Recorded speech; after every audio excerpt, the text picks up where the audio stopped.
Welcome back to Lifting the Lamp. I'm Frater Eleftheria, and well, I did the thing that I said I was going to do.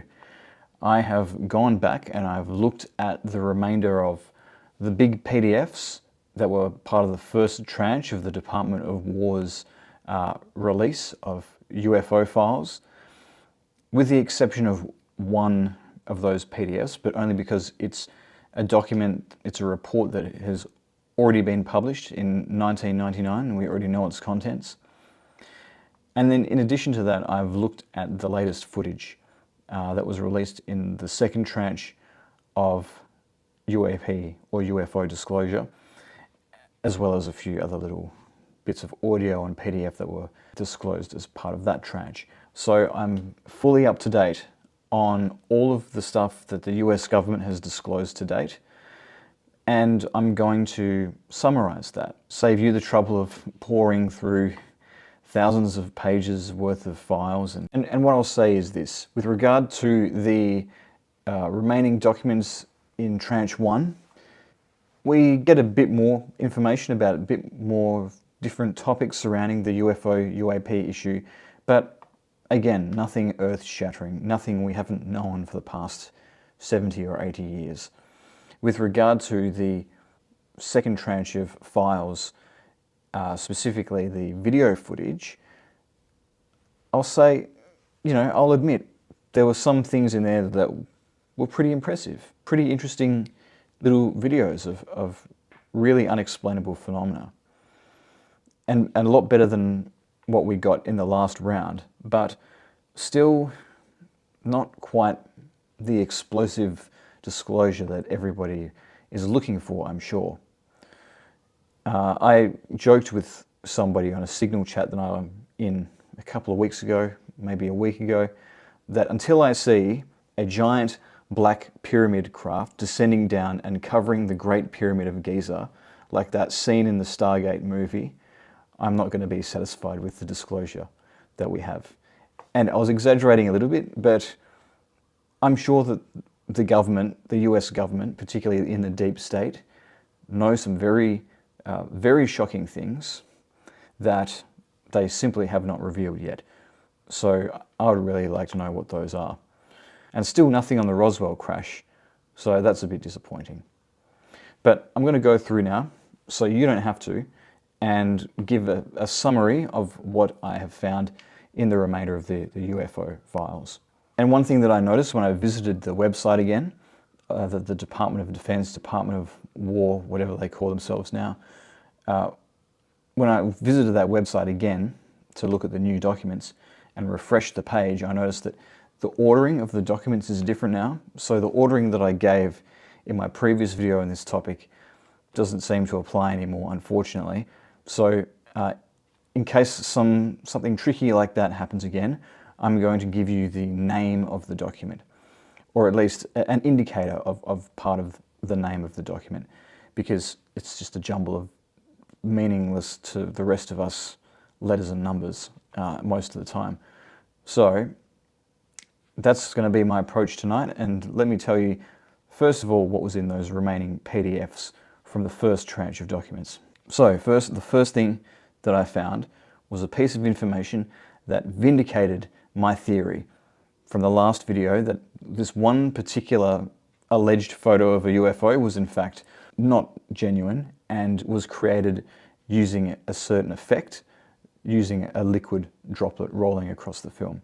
That was indeed the finding of Air Material Command at Wright-Patterson Air Force Base upon closer analysis of this photo.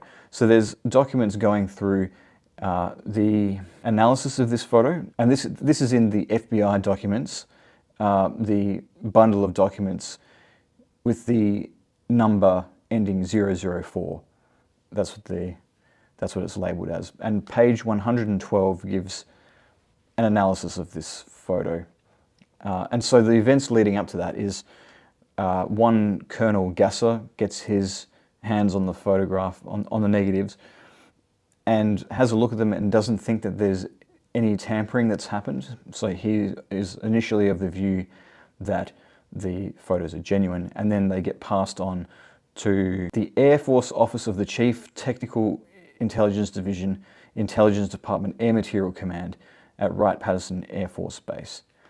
And they do their own analysis, and their analysis agrees with mine, with just one minor detail, which was speculative on my part anyways. And I quote, "When the negative containing the sphere is examined by strong incident light, it is noted that the emulsion is raised at the point above the normal level of the remaining emulsion.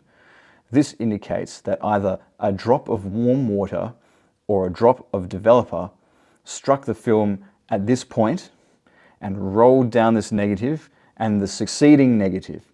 That's exactly what I said, except I hypothesized that maybe it was black ink or some other substance like this, whereas the liquid being alleged in this analysis is warm water or a drop of developer. So that's the only minor caveat there. And then this document goes on to say, "To further substantiate this, it will be noted that when the two negatives are placed side by side, with the edges of the film aligned, the so-called trail is continuous. That is, the two sections match, indicating the drop rolled on from one negative to the next." Again, exactly what I did to ascertain that this photo was not genuine. So I was beaming from ear to ear when I read that. But that was not the only thing about these documents that made me feel vindicated. In the FBI document with the number ending 006, on page 39, and other pages in fact, there is a table which summarizes the kind of key characteristics of various UFO sightings. And these are phenomena reported by the 17th District Office of Special Investigations, Kirtland Air Force Base, New Mexico. And one term that appears quite a bit, one category of UFO that appears quite regularly in this table, is that of the flashbulb UFO.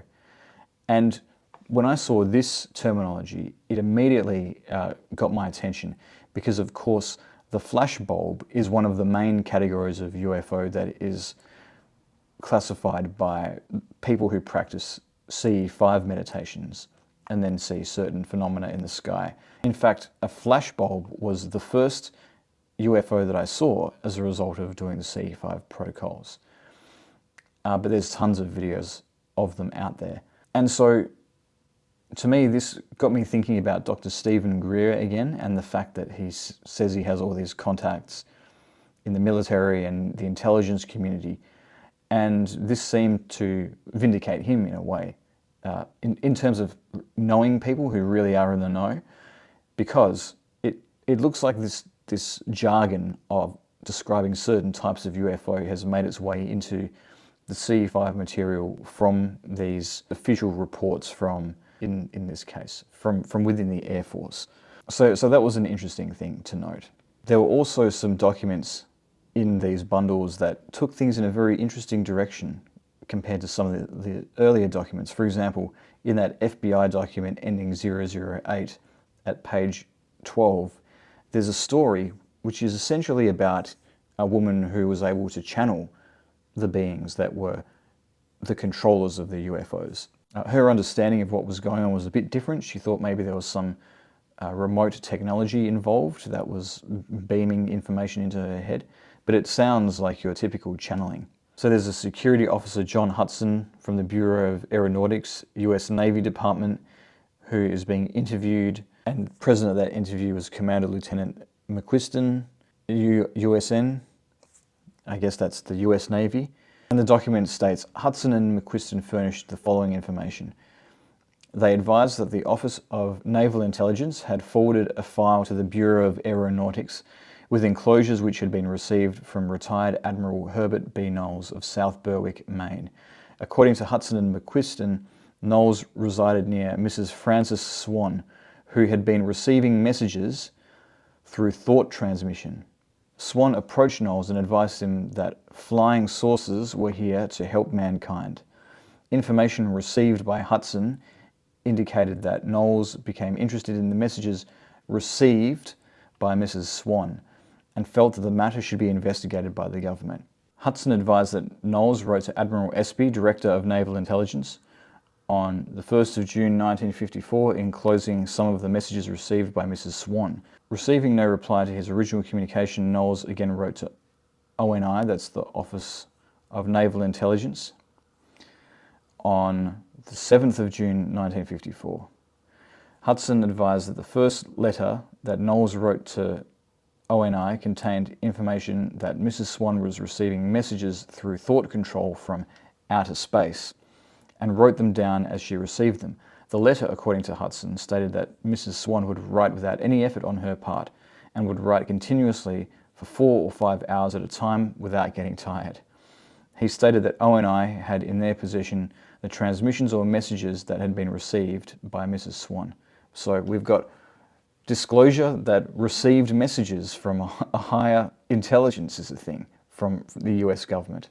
Apparently, perhaps, doesn't really settle on whether the government believes that this is a genuine experience or not, but the document does go on. Hudson stated that Mrs. Swan's husband, Guy Swan, and their daughter, Dorlin, had also heard the buzzing sound in their ears. I was saying that Mrs. Swan received a buzzing sound in her ears that was associated with the communications, but they have not been able to receive transmissions or messages, the husband or the daughter. Hudson stated that the transmissions related to flying saucers, location and why they were here, life on other planets, and life in the hereafter, and prophecies in the Bible. So interesting that Bible prophecy is being related to the UFO phenomenon via the communication of messages from someplace else. That's not the first connection between the Bible and UFOs that we'll see in these documents. And then it says, Hudson advised that Mrs. Swan could contact people in outer space by mental thought control. So very interesting. Very interesting. The document goes on to have a prediction by Mrs. Swan that a number of bell-shaped UFOs would appear in the 1950s. And I looked into it, and around the time that she said, there was a new type of UFO shape that started to be seen by people, which was a bell shape. So at least one of her predictions looks to have been true. One of her received transmissions looks to have been true. So is this the US government acknowledging that there can be downloads from non-human intelligences? Perhaps. But while we're on the topic of the linkages between the Bible and UFOs, in this same document from the FBI at page 160, a reverend by the name of Reverend John Miller, who is a Lutheran minister of some description, has written an article titled Whirling Wheels about how certain phenomena in the Bible match modern accounts of UFOs. I don't necessarily agree with everything that this reverend has said. He seems to be stretching the meaning of biblical verses quite a bit to make them match with the sort of 1940s, 1950s era idea of what a flying disc looked like. Well, I think that's the case. He does make some interesting points.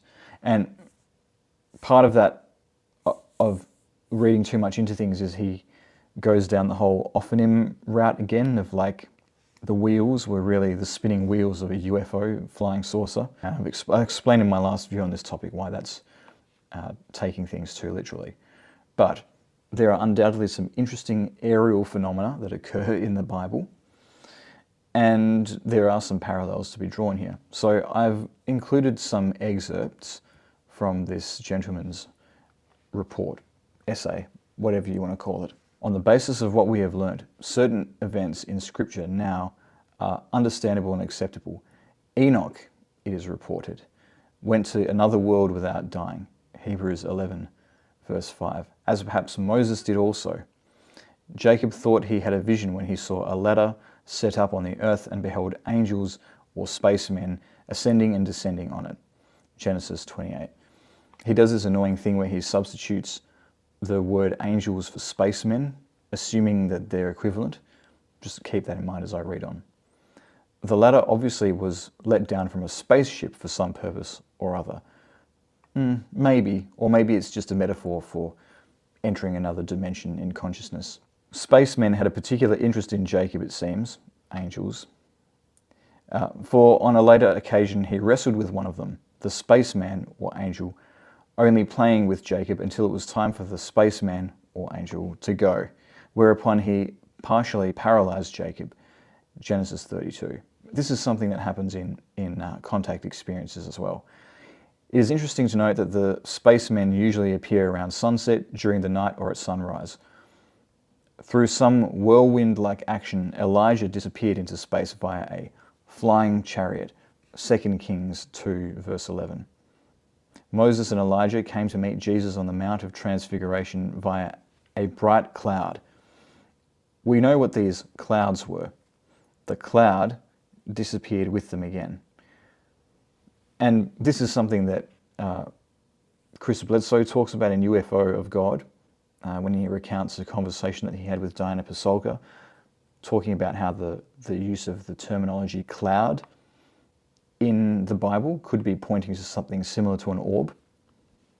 So all the way back in the early to mid 20th century, there were people playing with this idea. And so it goes on like this. Even God's activities now become clearer. God's presence in Scripture is described like birds hovering, Isaiah 31:5. The hovering is a hovering of some flying object. Clouds are called his chariot. With them comes the wind, fire, and flame, Psalm 104. One reads of a swift cloud, Isaiah 19, verse 1. In other words, a spaceship. So, very interesting thesis.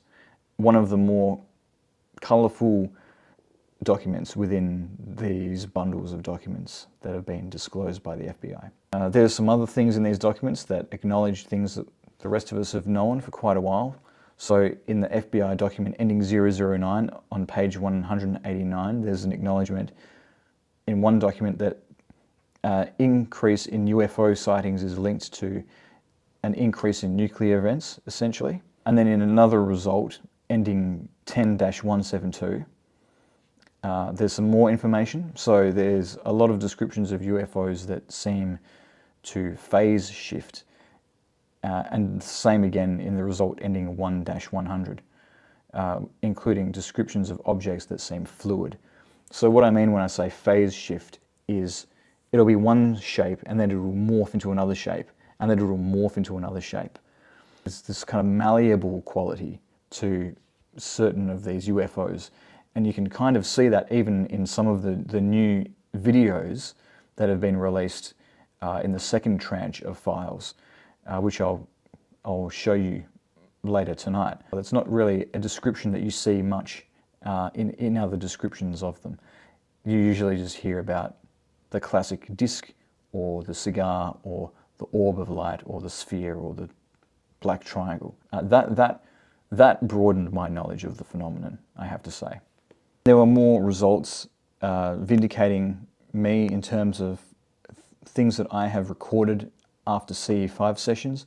So in the document ending 1-100 on page 178 of that document, there's a little diagram of the maneuvers that a particular UFO did as sort of zigzag type of a movement, which is very similar to what I saw after one of my CE5 sessions, actually a couple of them at least, which I recorded in my diary at the time, and maybe I'll find an image of that to put up on the screen by way of comparison. But again, that was very vindicating, because you have these experiences and at the time you feel like you might be not in your right mind to acknowledge what your eyes are seeing. And another thing that made me feel quite vindicated was that in one of the new videos, at one point there's, well, it's actually a few orbs kind of morphing into each other and merging at various points. But at one point, in one particular video, there's these orbs, and it looks like there's one small orb and one bigger orb, and they're sort of moving together perfectly and not drifting apart. And that is what I saw in one of my CE5 meditations, following one of my CE5 meditations. I've described it before in my video on my encounter with the light beings. What I describe in that video is very similar to what is shown in this video, which I'll display on the screen. It's confirmed a lot of things for me, these documents, these files, such as they have been given to us now. I hope there's more to come. And the report that I was mentioning before, that I didn't get around to reading, but which has been released before, is the French Cometa report. So this is something that comes from the French government or French parties. And in summary, it says that the UFO phenomenon is a real phenomenon, and it is a physical phenomenon. And then it claims that the extraterrestrial hypothesis is the most likely explanation of the phenomenon. That's the point that the Cometa report arrives at, but acknowledges that that cannot be definitively proven. So there's a few different theories being thrown around by these documents.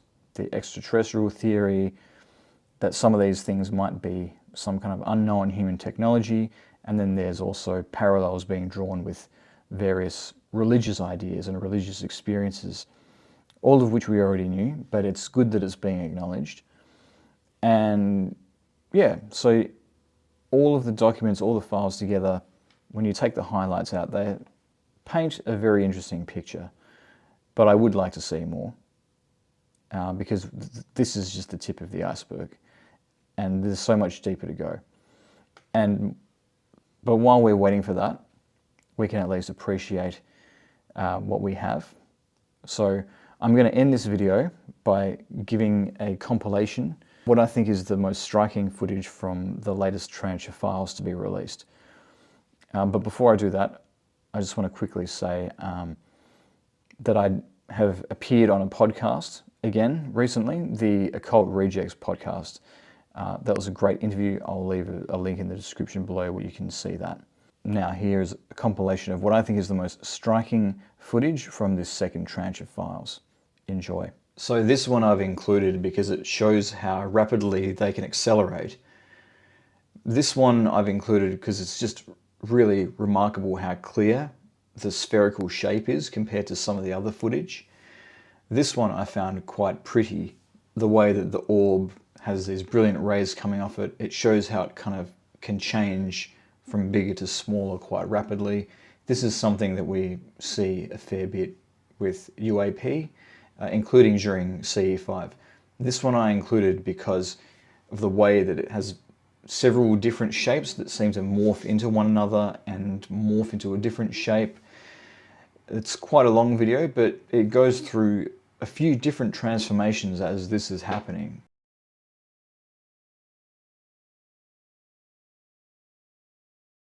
So you see it starts off quite narrow, it's like 3 different triangular shapes, and then it's turning into this more rounded shape. There might be extra detail in the middle. It seems to go through a very versatile number of shapes.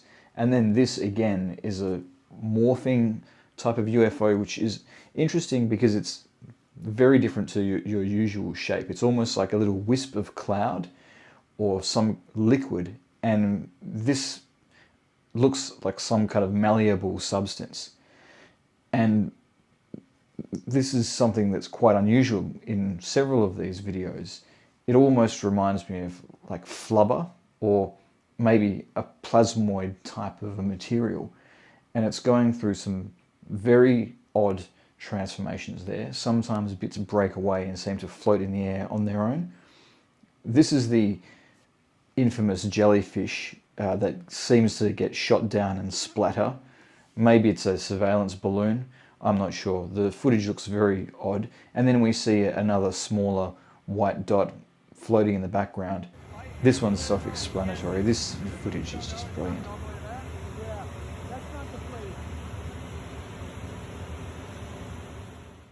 This one is quite striking as well. It's giving Neon Genesis Evangelion vibes. It starts off as like a cross almost, and then rotates, and then we see another smaller shape coming down and hovering around it. This was one of the more impressive ones for me, this UAP. This one, again, the footage is very clear and impressive for that reason compared to the others. And you can see, even though it's a spherical object, it's very globular. It seems to be glooping around like a bubble or something like that. And this one I chose because it shows the way that these things can fly in formation and change formation and even merge into each other. But I just want to take time to say what an amazing time to be alive when we can witness this being released and make videos on it and beam it all around the world instantly. And that's it. That is a summary of the UFO files we've been given by the US Department of War to date. I hope you enjoyed this video. If you did, please leave a like, subscribe to my channel to support my work. Hit the notification bell when you do subscribe. Leave any comments you have down below. And if you want to support me further, hit join or thanks down below. Join my mailing list, which will be linked in the description below. And of course, please buy a copy of my book, The Voces Caelesti, which I'll link in the description below as well. But thank you again for listening, and I'll see you next time.